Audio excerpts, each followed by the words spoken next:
پھر اللہ کا نام لے کر سوچا کہ شاید یہی میری قسمت بدلنے کا بہترین وقت ہے۔ ہمت کی اور کندھے پر رکھی چادر ان پر ڈال کر گھر کی طرف دوڑ لگا دی اور کسی کو گھر آ کر کچھ نہ بتایا۔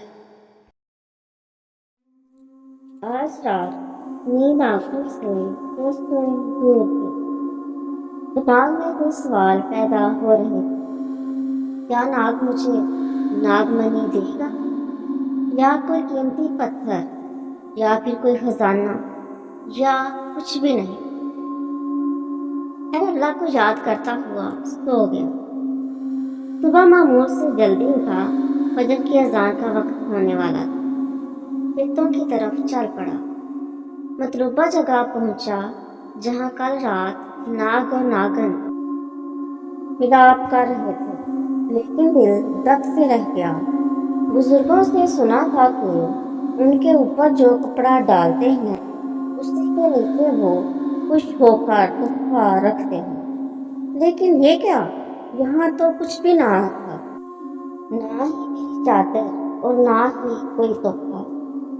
پھر خیال آیا، تھوڑا آگے پیچھے دیکھتا ہوں، شاید وہ دونوں کھیلتے اور مستیاں کرتے ہوئے میری چادر تھوڑی دور لے گئے ہیں۔ میں نے ہر جگہ نظر دوڑائی اور ایک جگہ مجھے لگا میری چادر پڑی ہے۔ یہ سوچتا اور خوش ہوتا آگے بڑھا کہ میں ناگ اور ناگن کی میں نے جو سطر پوشی کی ہے وہ مجھے انعام ضرور دیں گے۔ جیسے ہی چادر اٹھائی تو نیچے بہت سارے سونے کے زیور پڑے۔ میں نے سوچا کہ اماں تو دیکھ کر بہت خوش ہوگی اور ہونے والی بہو کے لیے سنبھال لے گی، لیکن ابھی اس بات کو راز ہی رہے۔ اب تو جب بھی میں کھیتوں میں جاتا تو ناگ میرے پاس آ جاتا۔ اب آہستہ آہستہ میرا خوف بھی ختم ہو گیا اور میں سمجھ گیا کہ اب ناگ سے میری یاری پکی ہو گئی، ہم دوست بن چکے۔ دوسرے گاؤں میں میلہ لگا تھا۔ میلے میں ہر قسم کے کھیل تماشے تھے۔ ایک جوگی سپیرا بھی آیا ہوا تھا، اس کے پاس میرے ناگ جیسا ناگ بھی تھا۔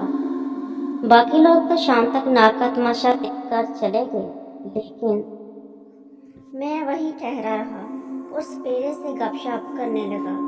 باتوں ہی باتوں میں نے سپیرے سے پوچھا، کیا یہ سچ ہے کہ ناگ منی کا وجود ہے اور اس کے فائدے بھی ہیں؟ سپیرا کہنے لگا، ہاں بیٹا، ناگ منی کا وجود ہے، لیکن یہ ہر ناگ کے پاس نہیں ہوتی۔ وہ سانپ جس کی عمر 100 سال سے تجاوز کر جائے خود بخود اس کے سر پر اگتی ہے، اور وہ جس انسان پہ مہربان ہو خوش ہو کر اسے دے دیتا ہے۔ ناگ منی سے کئی بیماریوں کا علاج کیا جاتا ہے۔ پھر میں نے پوچھا کہ آپ کو کسی ناگ نے تحفہ دیا؟ تو سپیرا کہنے لگا کہ یہ سب فرضی باتیں ہیں۔ میں نے اپنے پاس بہت سارے ناگ رکھے، بہت سارے سانپ پکڑے، مگر کسی نے آج تک مجھے کوئی تحفہ نہیں دیا۔ میں نے اپنے ناگ اور اس کے تحفے والی بات کو پوشیدہ رکھا۔ سپیرا مزید بتانے لگا کہ اگر کبھی سانپ سے واسطہ پڑے اور وہ انتقام کے لیے تمہارے پیچھے پڑے تو اسے دودھ پلاؤ اور اس کو شیشناگ بادشاہ کا واسطہ دو، وہ تمہیں معاف کرے گا، اور جاتے ہوئے اگر اس نے معاف کر دیا تو جو دودھ تم نے اس کے پینے کے لیے رکھا ہوگا اسی میں وہ اپنا زہر ڈال جائے گا۔ میں حیران رہ گیا کہ ناگ انتقام لینے کے لیے کس حد تک خطرناک ہو سکتا ہے۔